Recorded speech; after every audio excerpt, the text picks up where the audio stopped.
At the heart of our manifesto is an offer to all of the people in our country that no other party is making, and that is that we don't just have to accept whatever deal we get back from the Brexit negotiations, but the British people, you, should have the final say. And if you don't like what Theresa May comes back with, you should have the right to vote to remain. And if we think that 3/4 of our young people in this country voted to remain, they're a reminder of why there is so much dismay at what Theresa May is planning to do, that most extreme version of Brexit that Jeremy Corbyn and UKIP backed as well. The Liberal Democrats are the only people offering you hope that Britain's future could be brighter and better.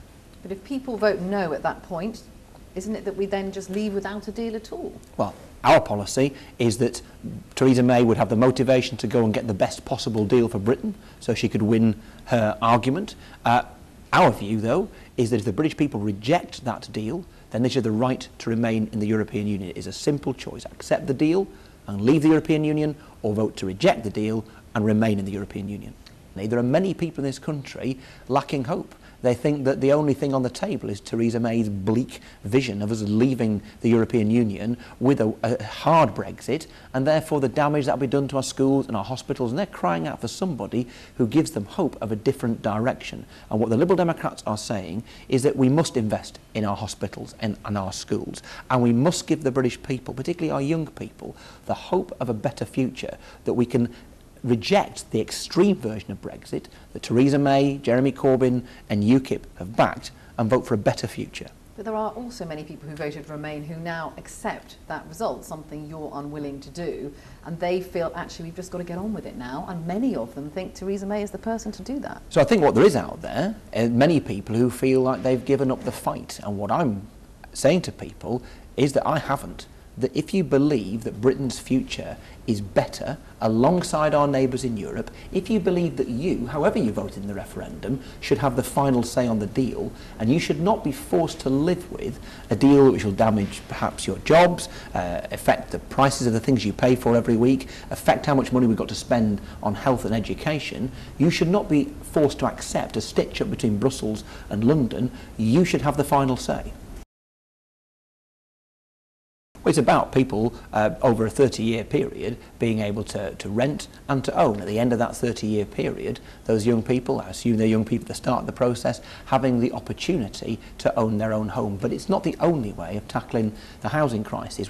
At the heart of our manifesto is a desire to give people of our country, particularly young people, hope of a better future, that we would build the council houses, the affordable homes, the homes for everybody that we need in this country. And we need 3 million over the next 10 years. We need to get councils building council houses again. And if the developers won't build, the Liberal Democrats are unique in saying that we would directly commission new homes and build them on brownfield sites. But it goes along with the other things that we think are so important too.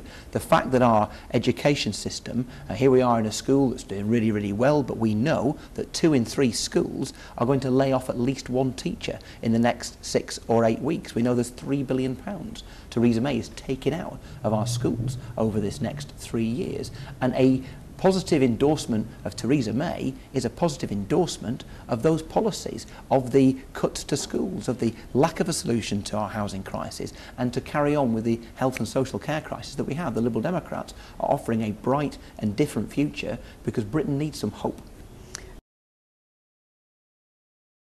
So my sense is that what you need to do is make promises that you can keep. And what we have laid out in our manifesto, fully costed on the basis of the government's current figures, even with us at the moment heading out of the European Union, is a plan that will boost education, further education and schools by £7 billion. Let's remember, at the moment, the government is planning to squirrel away £23 billion a year from 2019-20 in savings, perhaps, making sure that we put it away for a rainy day, and yet your average head teacher will tell you it's raining now, and you're laying off teachers when there are thousands and thousands of teaching posts about to go in the next year because of all the cuts the Conservatives are planning. What our schools need is hope for the future, and the Liberal Democrats' fully costed programme to put £7 billion back into schools and into further education gives us hope. But you seem to be suggesting that you would reverse tuition fees if you thought it was affordable. I just think parties should learn that you don't make promises that you cannot keep. And I kept my promise on voting against the rise of tuition fees, but it's about making choices. Where do we need to spend our money? And the reality is that our schools at the moment are under enormous pressure. So it's not a priority, the priority is schools for you? Well, priority is the key word here. Theresa May is planning to do to our children's schools what she is currently doing to our hospitals. And that is why she must not be given a mandate to do this on the 8th of June.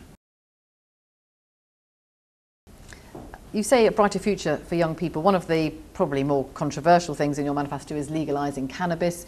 There is a lot of evidence to suggest it's linked to mental illness, something that your party has campaigned on. Isn't that a direct contradiction? So the key point of this policy is the avoidance of harm and making policy based upon rational evidence. And what we want to do is take back control from the criminal gangs and instead make sure you have a regulated market based on evidence from around the country.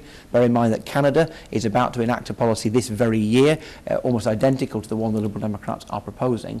It's about keeping the availability of hard drugs away from cannabis. It's about regulating cannabis so those most dangerous strands, skunk for example, are outside the regulated system. It's about helping those people who are vulnerable and hitting those people who are the criminals who take advantage of them. But there'll be many, many parents watching this who will be appalled by that policy. Well, remember, the people who were on the panel who recommended that we did this included a serving Chief Constable and a recently retired Chief Constable. This is about people who understand the drugs problem probably better than anybody else, saying, how can we change the system to make it better? At the moment, we have a black market, and Theresa May, Jeremy Corbyn will turn their back on the realities of the harm being done. We're looking at the evidence, listening to the experts in police and in medicine and parents to make a wise decision that will protect young people and hit the criminals. So in terms of this election, 3 weeks to go, in your terms, what does success mean? You have said you're not going to win this election, you've said you're not going to go into coalition. How do you judge whether the Liberal Democrats have been successful? And every vote and every seat for the Liberal Democrats gives us the opportunity to strengthen our hand when it comes to the key central plank of this manifesto, which is giving the British people, giving you and your family, the final say on what happens next with Brexit. And that is absolutely critical. There will be some people who will shrug and say we have to accept the bleak vision of Brexit, that extreme version of Brexit that Theresa May has pushed through the Commons with the help of Jeremy Corbyn and UKIP. We say a better, brighter future is possible, and if you believe that there should be hope, this is your opportunity to vote for it. And so how many seats do you need to gain for you to keep your job? My sense is that we need to increase our number of seats, increase our vote share, but what we need above all else is to offer the British people this one chance. This is the last chance saloon for Britain. If you believe Britain is open, tolerant and united, if you reject the extreme version of Brexit that Theresa May, Jeremy Corbyn and UKIP have pushed through the House of Commons, if you reject that and want a better future, the Liberal Democrats are the only party offering you hope.